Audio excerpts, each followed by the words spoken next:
صلي وسلم على نبينا محمد سيد الخلق والبشر وعلى آله وأصحابه أهل الآثار.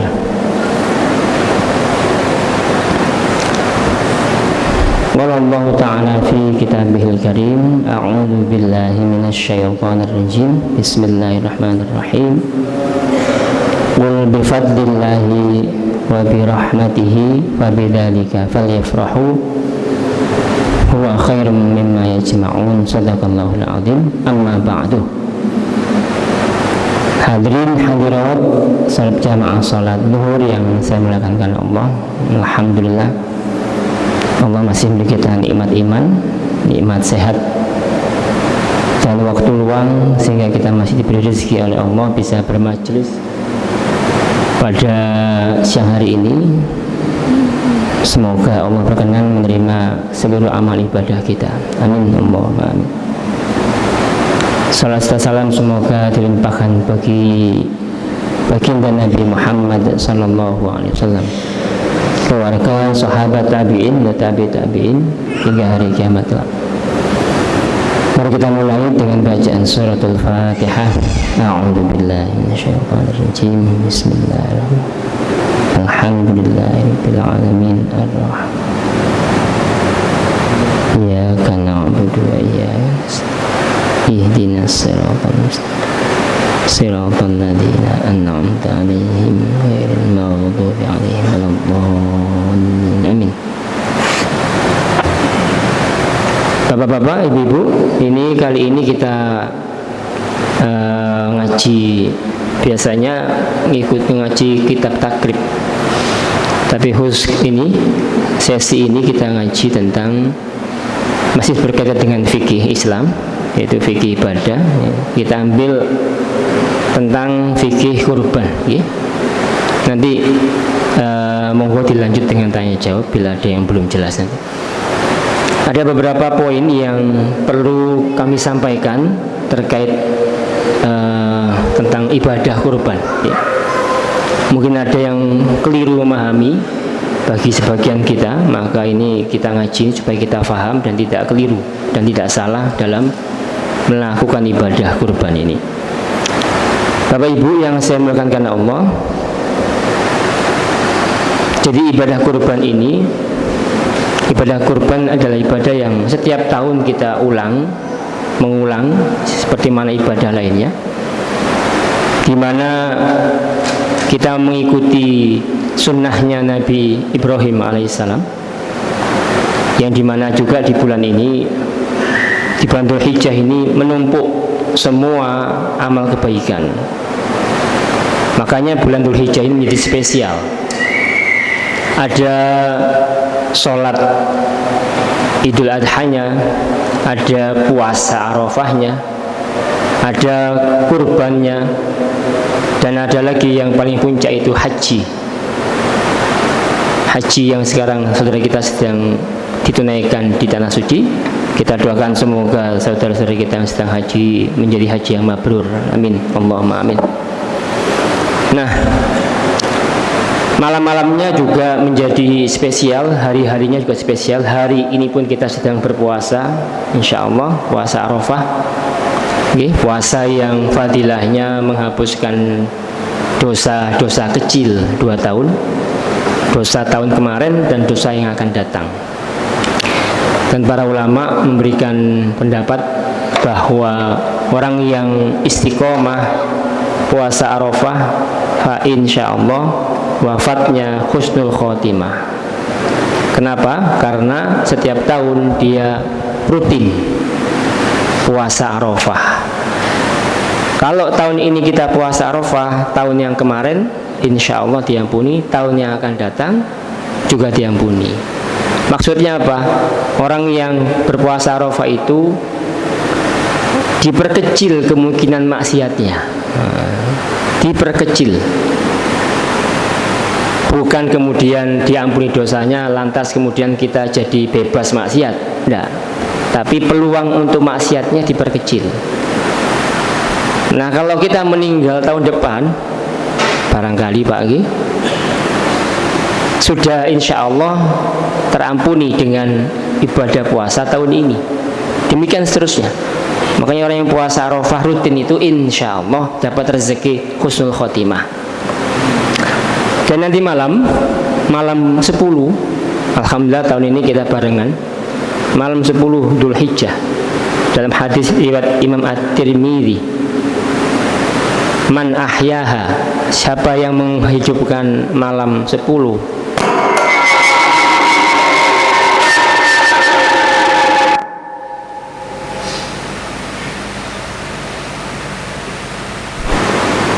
ya maaf, barang siapa yang menghidupkan malam 10 dari bulan Dzulhijjah seperti mana menghidupkan malam Lailatul Qadar. Alhamdulillah. Nanti malam kita ikhtiar, okay? Ikhtiar untuk tidak banyak tidur.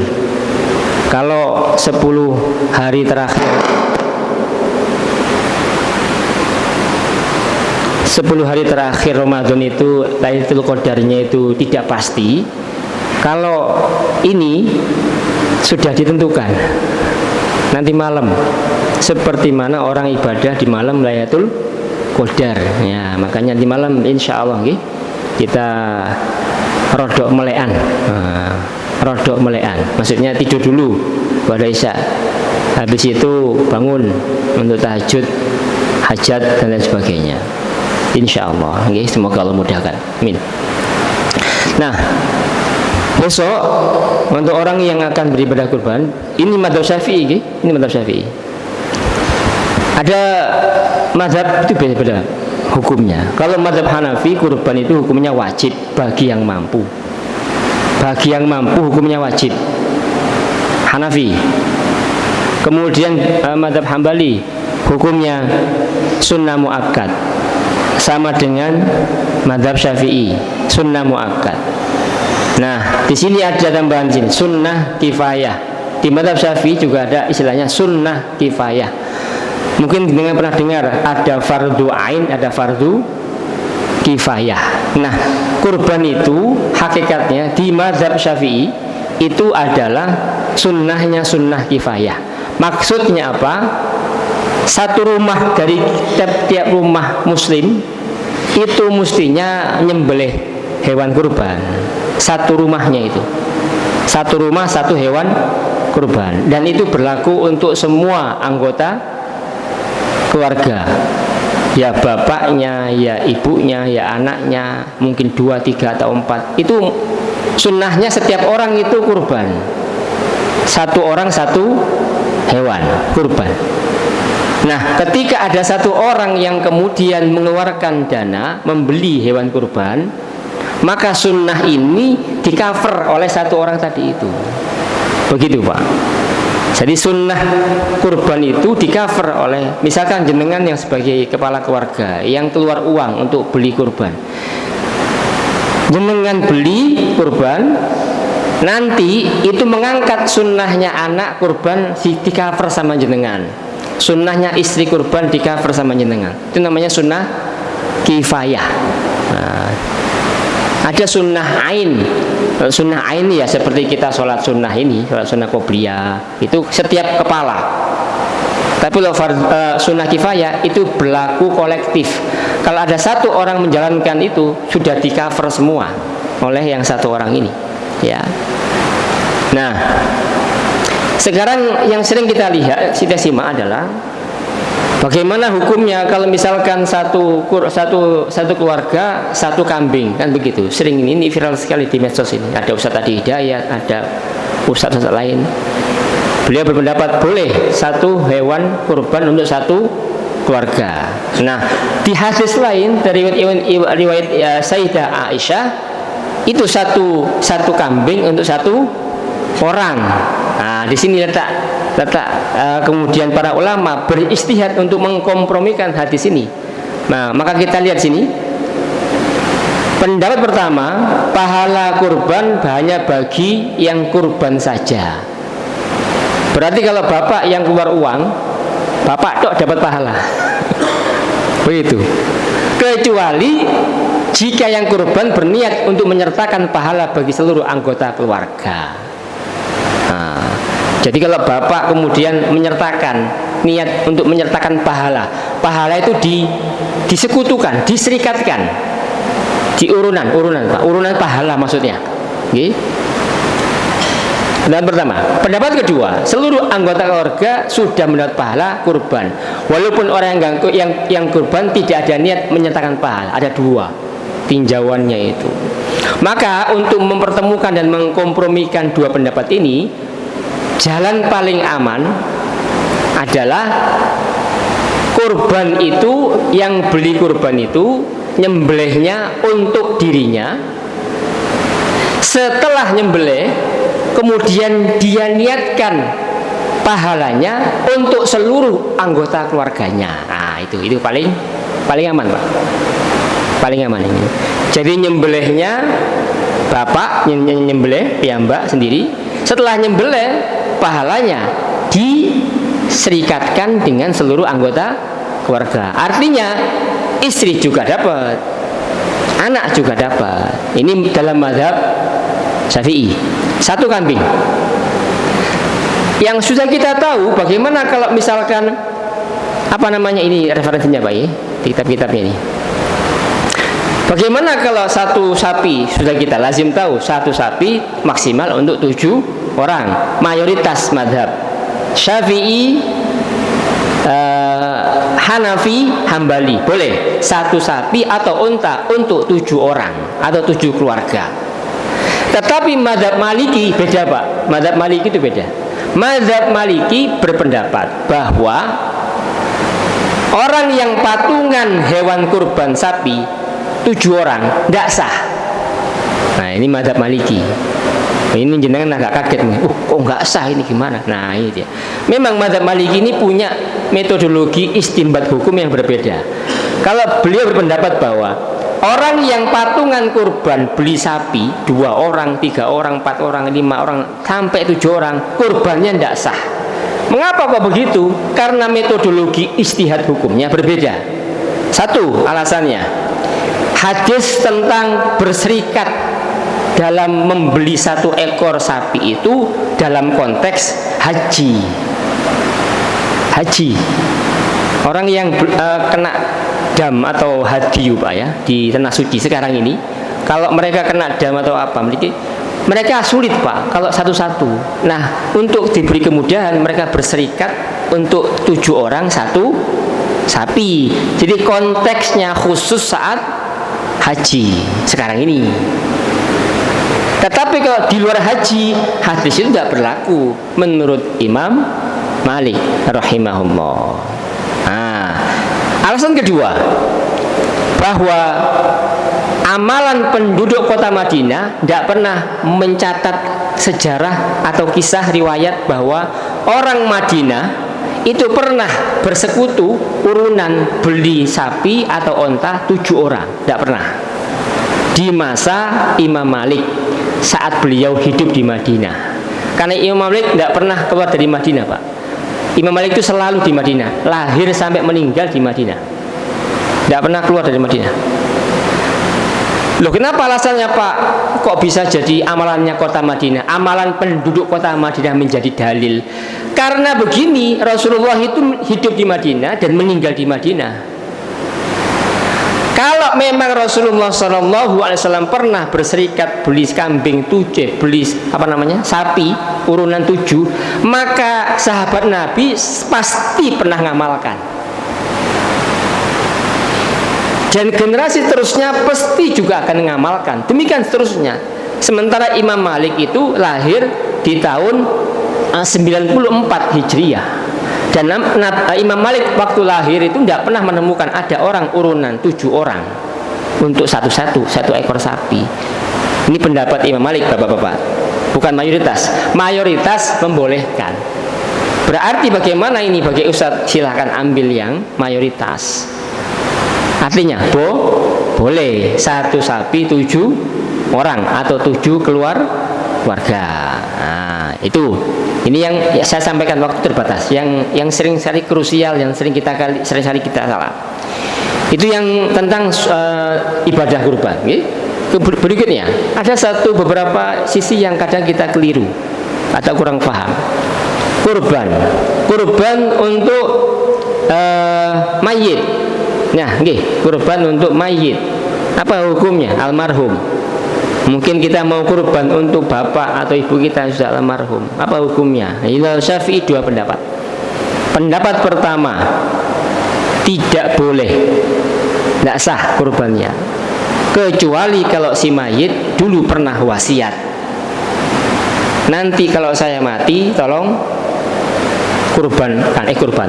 Kok kurbankan toh Pak? Kurbani, ya, dikurbani, sembelihkan hewan kurban untuk saya.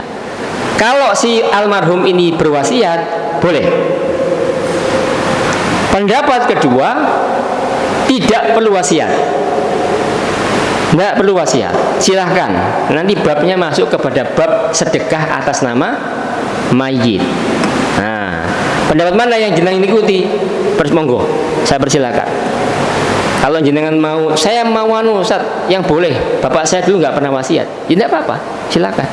Jenengan namanya anak soleh, sedekah untuk atas almarhum.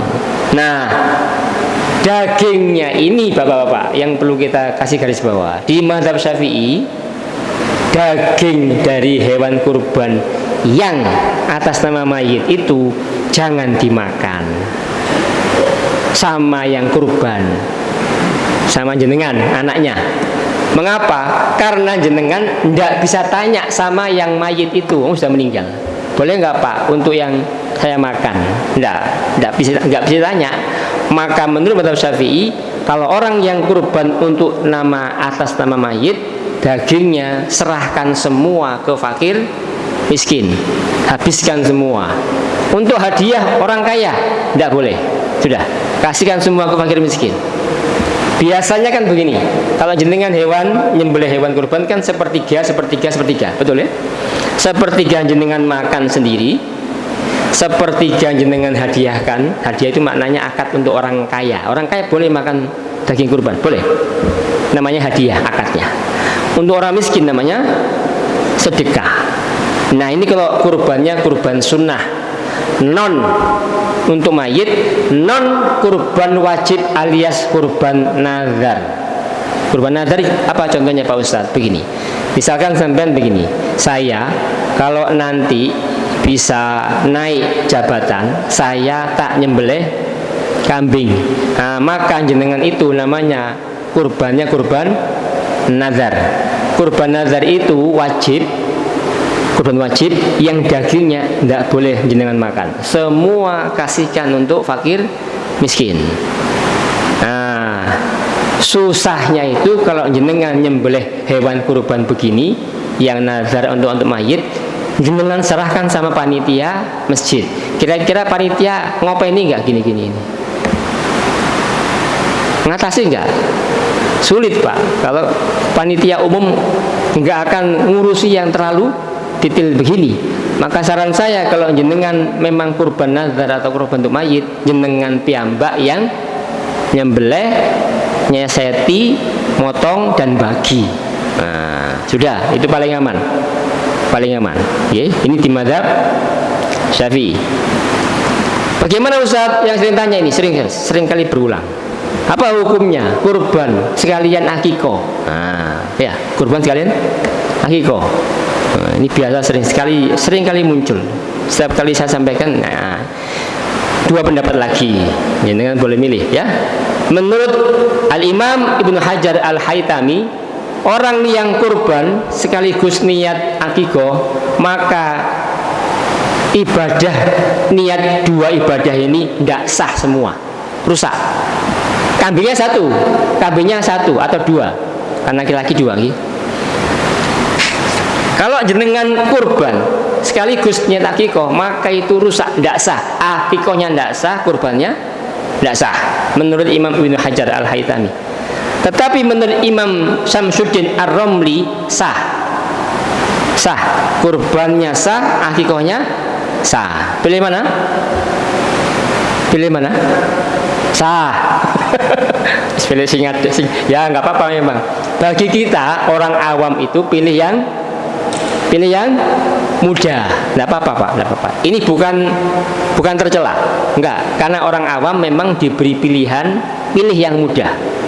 Bukan cari yang muda, enggak, pilih yang muda, karena memang itu hikmahnya mengapa ulama berbeda pendapat. Nah, begitu. Terus apa lagi yang krusial dalam kurban ini? Apalagi yang krusial biasanya Pak? Kulit. Nah, kulit ya. Kulit ini biasanya agak riskan ini. Memang dari hadis Nabi Muhammad SAW, man ba'a jilda udhiyatihi fala udhiyatalahu. Siapa yang menjual kulit hewan kurbannya, maka kurbannya tidak diterima, dianggap enggak kurban. Wah, ini bahaya ini. Maka para ulama tiga mazhab mayoritas, Syafi'i, Hambali, sama Maliki, itu haram menjual kulit binatang kurbannya. Maka kemudian kalau jenengan menyembelih hewan kurban, itu jenengan paling gampang Pak. Kulit hewan kurban itu jenengan minta dari panitia, jenengan kasihkan fakir miskin. Plak, sudah, wis. Ini Pak, minta kasih kulit. Tapi biasanya orang fakir miskin itu mumet. Diapaan Pak? Iya Pak, kulit ya Pak. Digawe rambak ya gak iso. Dibuat kulit tas ya ndak bisa. Nah, maka cara yang paling mudah ada lagi. Jenengan mewakili fakir miskin penerima kulit itu untuk menjualkan. Ya wis Pak, jenengan di sini dulu. Saya tak jualkan. Saya wakili sampean sebagai penjual kulit. Nah, jenengan jualkan ke pengepul kulit, harganya jenengan kasih sama fakir miskin tadi itu. Selesai. Urusan selesai. Nah, jadi panitia bagaimana? Panitia boleh nggak menjual? Nggak boleh, karena panitia wakilnya pengkurban. Wakilnya pengkurban. Nanti bagaimana Pak Ustadz? Panitia ini kalau kulitnya nggak ada yang nggak jual terus gimana? Begini, kulit itu Pak, kasihkan saja sama masjid. Sudah, infakkan ke masjid. Dari pengkurban itu niat. Ketika dia menyerahkan hewan kurban, ditanya, Pak, mohon keikhlasannya, kulitnya diinfakkan ke masjid. Oke, sudah, ke masjid. Nah, kalau sudah ke masjid, itu nanti dari pihak masjid panitia menjual itu sebagian pendapat membolehkan. Di mazhab apa? Mazhab Hanafi. Tetapi mazhab Hanafi bukan menjual, dibarter. Dibarter dengan barang. Kalau ngejual tetap tidak boleh. Kulitnya itu. Nah, makanya paling aman al-khuruj minal khilaf, kulit itu sudah kasihkan saja ke fakir miskin, selesai. Fakir miskin nerima kulit, nerima daging, boleh menjual. Kalau orang kaya nerima kulit, nerima daging, haram menjual. Kenapa? Karena orang kaya tidak punya milkut tam. Orang kaya tidak punya kebutuhan untuk menjual dagingnya dan kulit yang dia terima. Orang kaya boleh nggak nerima hewan kurban dagingnya? Boleh. Namanya dari bab hadiah. Tetapi orang kaya tidak punya kepemilikan sempurna menjual daging itu. Beda dengan orang miskin. Orang miskin punya milkut tam karena dia butuh. Makanya sunnahnya hewan kurban itu dagingnya dibagi mentah supaya bisa dimanfaatkan oleh orang fakir miskin. Kalau akikoh beda lagi, dibagi lebih baik dalam kondisi matang. Nah, begitu, okay? Nah, ini untuk untuk kurban. Apalagi yang sering krusial, kulitnya, kemudian kepala sama, kepala, jeroan, kikil, buntut, apalagi Pak? Hukumnya sama dengan daging. Jadi kalau jenengan tidak mau repot, terus kasihkan semua sudah, kasihkan orang, selesai. Jadi jenengan tidak repot, ya, tidak repot. Yang buat repot itu kan disendirikan. Terus jenengan bingung, kayaknya sopo iki. Tidak, sudah kasihkan orang, sudah, kasihkan orang. Apalagi kalau orang maaf fakir miskin dikasih jeruan, senang gitu Pak. Apalagi kalau yang fakir miskin itu jual soto babat, tambah senang dia itu, kasih jeruan. Mahal itu Pak, ya. Nah, jadi yang menyembelih boleh nggak Ustaz dikasih apa namanya? Dikasih kulitnya? Nggak boleh kalau upah. Kalau upah nggak boleh. Ya, kalau hadiah boleh. Panitia bagaimana hukumnya Ustaz? Panitia ini biasanya dapat banyak tambah sedikit. Ayo, panitia kurban biasanya kalau dibagi orang-orang ini dapat 1 kresek, panitia dapat berapa? Ayo, ini gak mungkin 3, 5. Ya, ayo, panitia kalau dapat 5 itu akadnya apa? Kalau panitia ngambil 5 porsi, akadnya upah haram. Ayo gol. Terus gimana baiknya Ustaz? Akadnya hadiah. Boleh. Bedanya apa Ustaz? Bedanya di niat. Nih sama tak kasih hadiah. Sudah. Bukan upah. Kalau upah jatuh hukum haram. Ya, jadi ini masalah niat penting ini, masalah niat. Jadi panitia itu memang penyakit kita ini, panitia mesti untuk paling akeh Pak, biasanya Pak.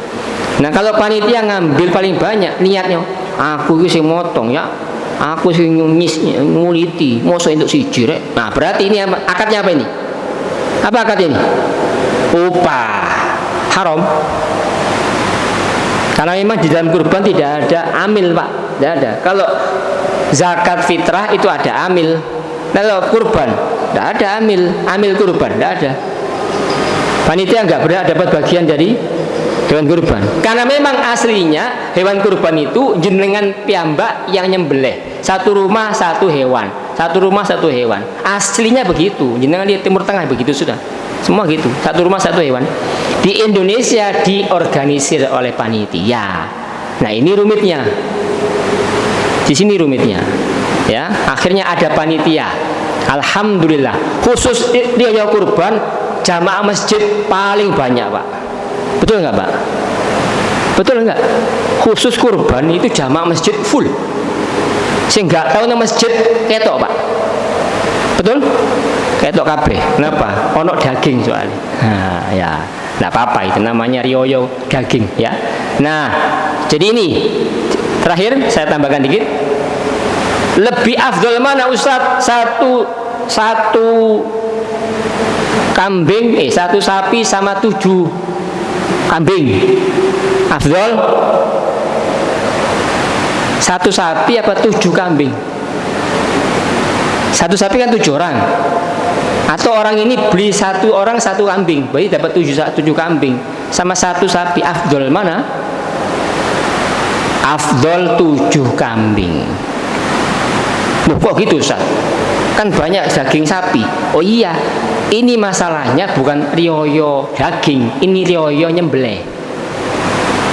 Idul kurban itu rioyo nyembelih Bapak, bukan rioyo daging. Kalau rioyo daging, jenengan jangan beli jangan beli kambing urip. Sampai nang pasar daging tuku daging kambing itu akeh sampean. Betul nggak? 3 juta itu kalau saya belikan daging kambing dapat berapa kilo? Berapa? Ada yang tahu? 100. 1 kilo 100.000. Kalau 3 juta dapat berapa kilo? 30 kilo daging tok. Betul? Jenengan belikan kambing, dagingnya piro? Separuh, 15 kilo. Betul? Sisanya kulit, jeroan, tulang. Nah, berarti memang bapak-bapak, hari raya kurban itu hari raya nyembelih. Itulah mengapa Imam Malik, satu yang belum saya sampaikan. Kenapa Imam Malik berpendapat bahwa jangan 1 sapi 7 orang. Kenapa? Akhirnya yang disembelih cuma 1 ekor, betul enggak? 1 sapi toh kan? Coba kalau 7 orang 7 sapi, 7 rumah 7 sapi, 7 kambing, sorry ya. 7 rumah 7 kambing, berapa kali nyembelih? 7. Maka nyembelih 7 sama nyembelih 1 lebih afdol nyembelih 7. Begitu Pak. Saya pernah sampaikan begini pengajian terhadap jamaah nanya, Ustaz, kalau gitu nanti sapi nggak payu Ustaz. Yo gak ngono lah. Yo tetap aja payu. Namanya ini kan keutamaan. Bukan nggak boleh, keutamaan, afdolnya. Jadi kalau jenengan mau urunan sapi itu 3 juta sama beli kambing 1, afdolnya beli kambing 1 daripada jenengan beli urunan 1 sapi. Tapi ini juga boleh, cuman lebih afdol 1 orang 1 kambing. Begitu Pak. Ya. Kenapa? Karena banyak penyembelihan. Nah, yang kurban sembelih sendiri Pak. Jangan kasihkan orang. Jenengan kok sing duit-duit sampean kok sing dibelani wong liya. Jangan. Beli dhewe. Ya. Kemarin ada jamaah itu komplain, Ustaz, saya kurban, terus saya mau nyembelih, terus nggak boleh sama takmirnya. Oleh aku tak cukup meneh kambingku, tak pindah ke masjid. Ini panitia ya salah itu. Panitia kok menghalangi orang untuk nyembelih hewan kurbannya sendiri. Tidak boleh. Yang punya uang mau kurban berhak untuk nyembelih sendiri.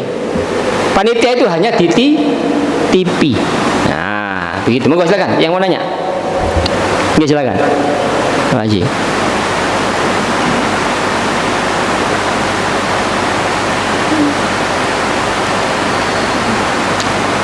Oke. Cek.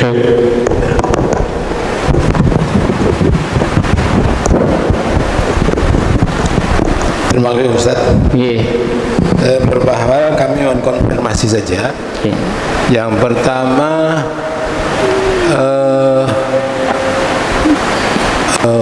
nyembelih kambing dengan menyembelih sapi lebih bagus menjadi kambing kalau dari jumlah. Lebih afdol. Ya, lebih afdol lagi. Lebih afdol. Okay. Kemudian sebagai panitia boleh menjualkan bagian dari seperti kulit atau kalau yang sekarang yang masalah itu kulit sama kepala. Menjualkan tidak boleh Pak? Menjualkan tapi untuk diberikan kepada diberikan, mewakili. Tapi belum ini. Jadi kita jual dulu, kemudian uangnya kita kasihkan fakir miskin. Boleh enggak itu? Ya, berarti kan belum dikasihkan kepada fakir miskin. Belum. Tapi kita jualkan, kemudian uangnya kita kasihkan. Mewakili. Ya, mewakilkan diri aja supaya dapat duit tapi bisa kita tidak pakai uangnya itu, tapi lebih manfaat bagi kita, rasanya seperti itu. Boleh atau tidak? Baik, begini, lebih baik orang yang mau dikasih jelas dulu orangnya. Orangnya mana? Ini si fulan 1, 2, 3, 4, 5. Nah, orangnya dipanggil Pak. Dipanggil. Sampean nanti dapat kulit. Tapi sampean kan nggak bisa ngejual. Saya bantu menjualkan. Saya mewakili sampean menjual kulit. Pasti mau kan mereka? Ya wis tunggu sini, saya tak jualkan. Nah, tapi kan ada akad wakalah, perwakilan sudah ada di situ Pak. Ibu, saya wakilkan jenengan Pak untuk menjualkan kulit saya. Nah ini kulitnya, sudah tak jualkan ya, dijualkan. Dijualkan nanti dapat uang, kasihkan ke orangnya. Jangan sampai orangnya tidak jelas dulu, jangan Pak. Orangnya jelas dulu ini. Jangan saya begini, tak langsung aja. Orangnya yang terima siapa? Wis cukup, gampang, tidak bisa begitu. Ada yang diwakili, orang yang diwakili itu jelas dulu, definitif. Mana yang orang yang akan mau kita kasih? Ini 1, 2, 3, 4, 5. Baru kita wakili mereka untuk menjualkan kulit yang nanti mereka dapat dalam bentuk harganya. Begitu Pak Haji. Oke, kemudian kalau menjual kulit kemudian dimasukkan dana masjid, boleh enggak? Untuk dana masjid berarti ini masuk ke bab tadi Imam Hanafi, Madzhab Hanafi. Madzhab Hanafi itu bukan dijual tapi dibarter. Jenengan boleh ikut Madzhab Hanafi dalam hal ini, tapi bukan dijual, dibarter. Barter itu apa Ustaz? Ditukar dengan barang lain. Ditukar dengan barang lain. Baru dijual? Enggak. Kulitnya jenengan ini, kulit. Jadi panitia enggak boleh. Kalau dalam hal ini orang yang panitia ini kan mewakili dari yang kurban. Mewakili yang kurban. Nah, Madzhab Hanafi itu membolehkan kulitnya itu ditukar dengan barang lain yang bermanfaat, tapi tidak boleh dijual. Kalau dijual berarti yang kurban masih butuh, masih pengen bati dari hewan kurbannya. Paham nggih? Misalkan saya kurban terus kulitnya kok nganggur, wis tak dol lah lumayan 200 kan. Loh, sudah niat kurban kok pengen batil, berarti sampean gak ikhlas. Nah, di sini letak posisinya, Pak Haji. Makanya panitia itu posisinya wakilnya pengkurban. Jalan paling aman itu kulit ini sudah kasihkan saja ke fakir miskin. Paling aman sudah itu lepas dari khilaf, aman.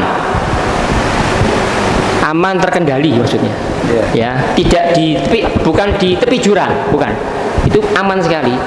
Jadi dapat kulit, gimana kulitnya? Kasihkan fakir miskin, sudah, atau dijualkan tadi itu. Kalau di barter dengan barang-barang yang bermanfaat masjid, silakan bentuknya barter.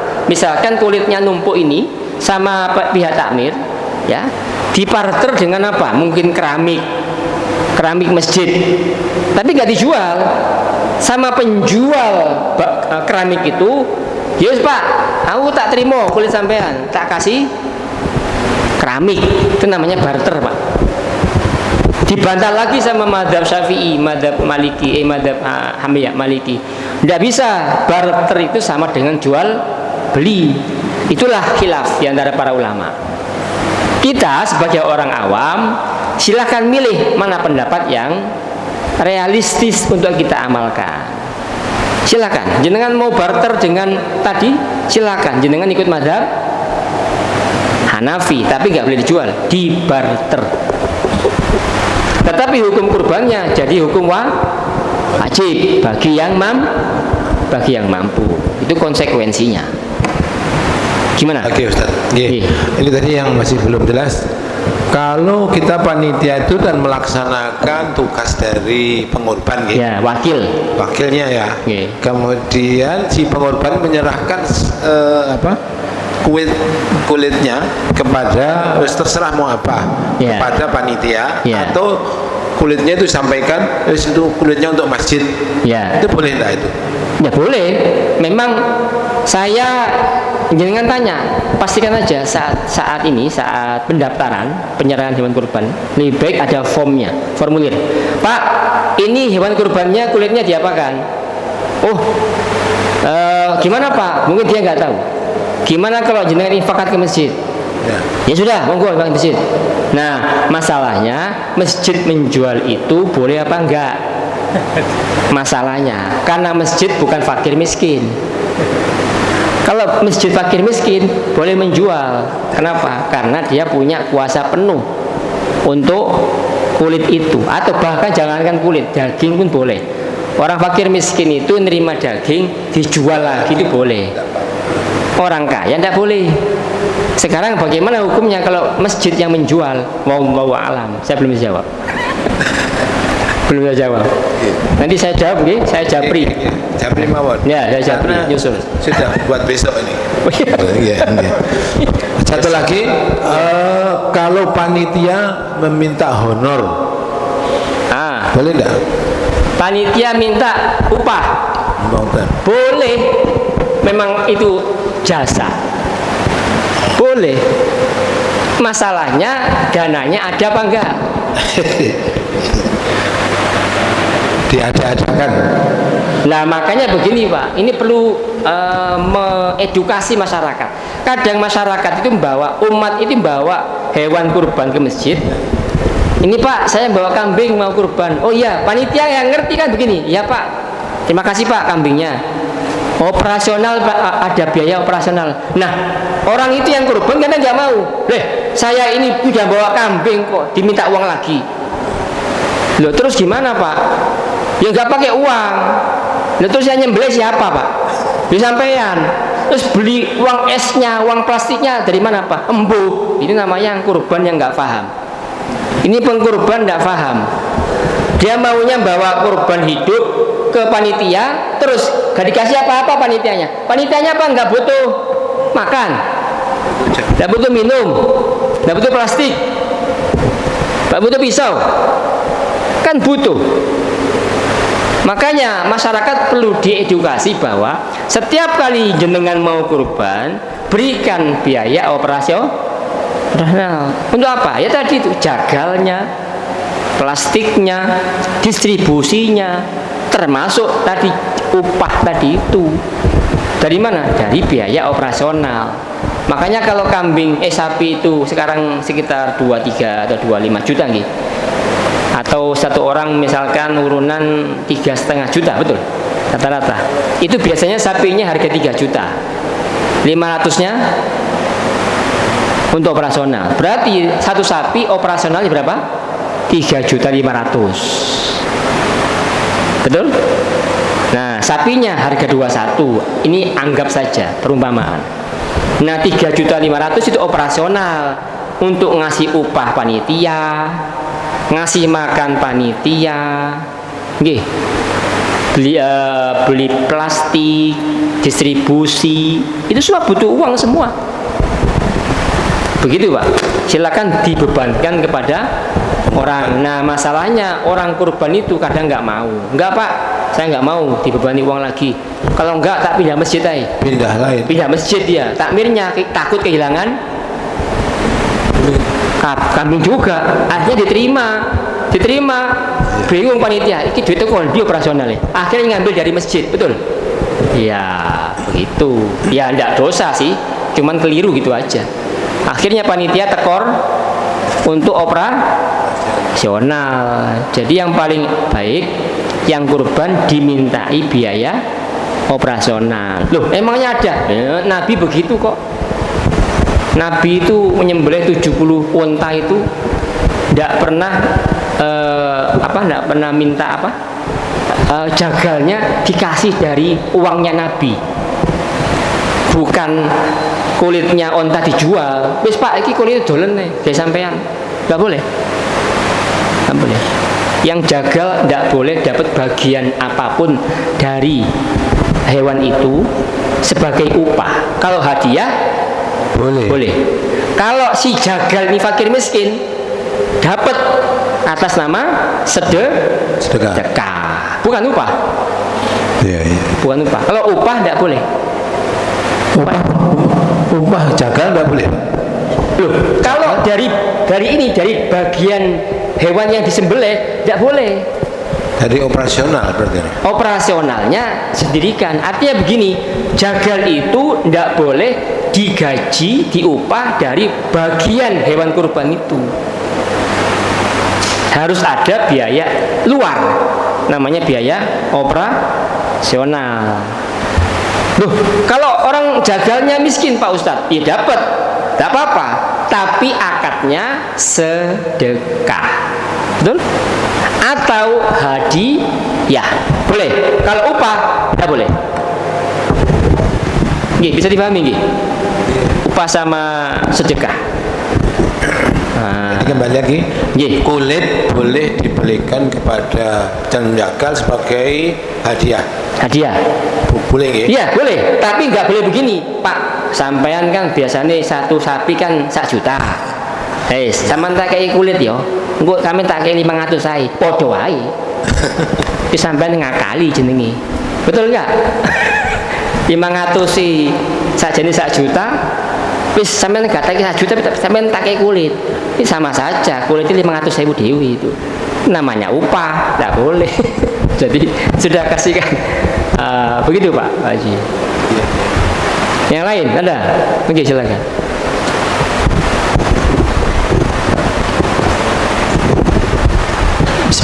Terima kasih Ustaz. Mau tanya untuk kan satu sapi 7 orang. Iya, 7. Kalau 7 orang itu yang meninggal itu kan mayit. Iya, tidak boleh mendapat bagian. Ada yang separuh meninggal, separuh yang hidup. 7 orang itu orang meninggal, sisanya yang hidup itu tidak dapat bagian. Separuh yang hidup itu berapa? Misalkan kan 7 orang ya? Ya 7 orang. Yang untuk yang meninggal 2 orang. 2 orang. Yang limanya masih orang hidup. Maksudnya orang hidup lah. Iya. Yang 2 untuk mayit. Iya. Pertanyaannya? Boleh nggak ngambil bagian? Yang mana? Kurbannya itu. Yang kurban. Iya. Menurut mazhab Syafi'i tidak boleh. Di mazhab Syafi'i 2 orang yang tadi titip untuk urunan sapi, ya Ini dua orang ini nggak boleh ngambil bagian apapun dari hewan kurbannya ini. Jadi ya sudah, kasihkan ke fakir miskin yang dua ini. Kalau yang ini boleh, karena yang 5 ini untuk berkorban untuk keluarga yang masih hidup semua. Ya, ini yang khusus untuk mayit, khusus untuk mayit. Saya mau kurban Pak, urunan sapi Pak. Oh iya, oke, berapa Pak? 3.500.000. Ya. Untuk siapa Pak? Untuk bapak saya almarhum, ya kan? Nah, berarti bagian sampean ini jangan sampean ambil, jangan sampean minta. Amanahkan ini, pesen sama panitia, Pak, ini fakir miskin.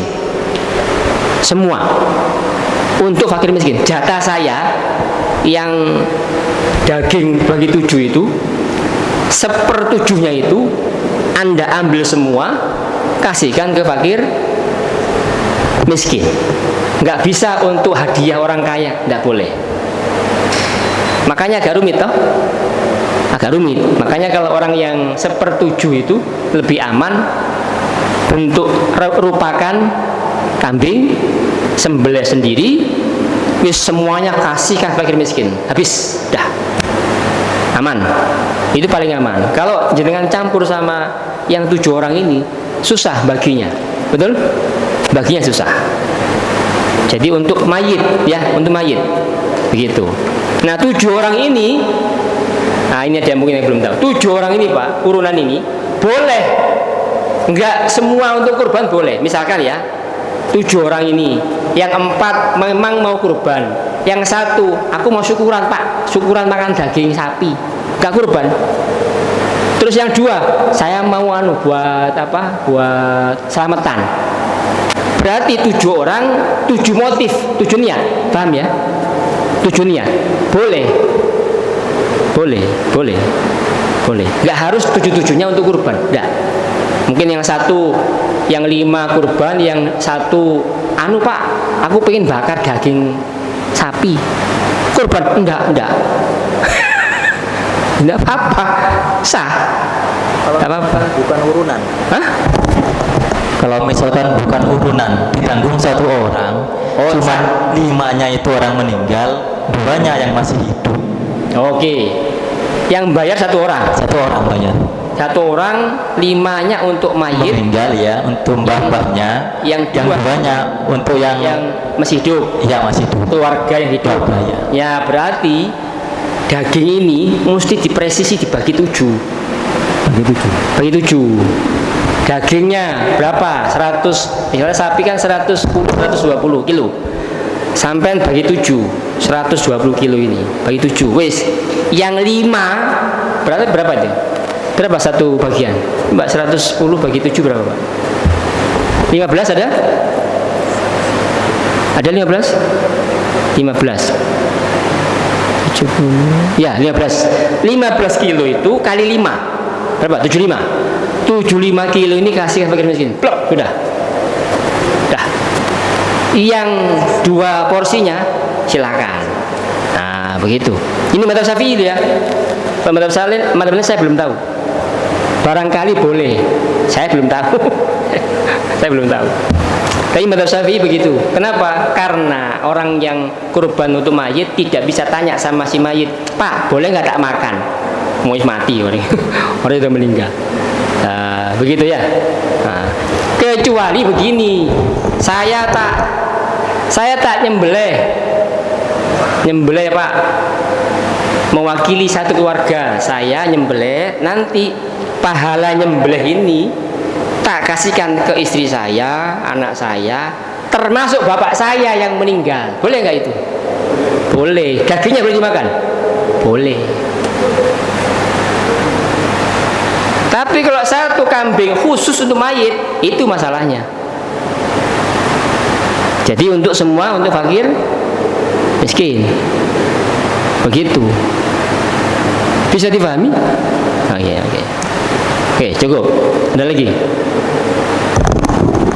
Sudah. Oh, monggo. Iya, silakan. Belakang. Belakangnya Mas Andi. Terima kasih Ustaz. Nggih. Izin bertanya. Untuk setiap tahun itu diadakan penyembelihan kambing, sapi di tempat saya itu. Untuk kulitnya sapi sama kambing tersebut itu kesepakatan pengurus diserahkan anggota Remas. Jadi dikelola Remas untuk menunjang kegiatan Remas. Ya. Apa itu dibolehkan Pak Ustaz menurut imam? Ya, ini tadi sama dengan Pak Haji pertanyaannya. Kalau tadi kan dikerahkan ke takmir ya. Kalau ini kan ke Remas. Berarti Remas itu kira-kira kulitnya diapakan? Dijual toh? Iya, operasional kan? Iya, nanti ini saya carikan jawabannya. Jenengan tanya sama Pak Haji nanti ya. Jenengan tanya sama. Nanti saya jawab, insya Allah hari ini saya jawab. Saya nggak bisa jawab sekarang, saya belum tahu ilmunya. Saya jawab nanti sama BA ke beliau. Jenengan tanya sama Pak Haji nanti. Ya, bagaimana Pak Haji, boleh nggak? Oke, boleh nggak, silakan. Memang agak rumit ini. Supaya kita nggak keliru ya, nggak keliru mengamalkan ibadah. Cukup wallahu a'lam bishawab. Kita tutup dengan doa kafaratul majlis. Subhanakallahumma wa bihamdik, asyhadu an la ilaha illa anta, astaghfiruka wa atubu ilaik. Wassalamualaikum warahmatullahi wabarakatuh.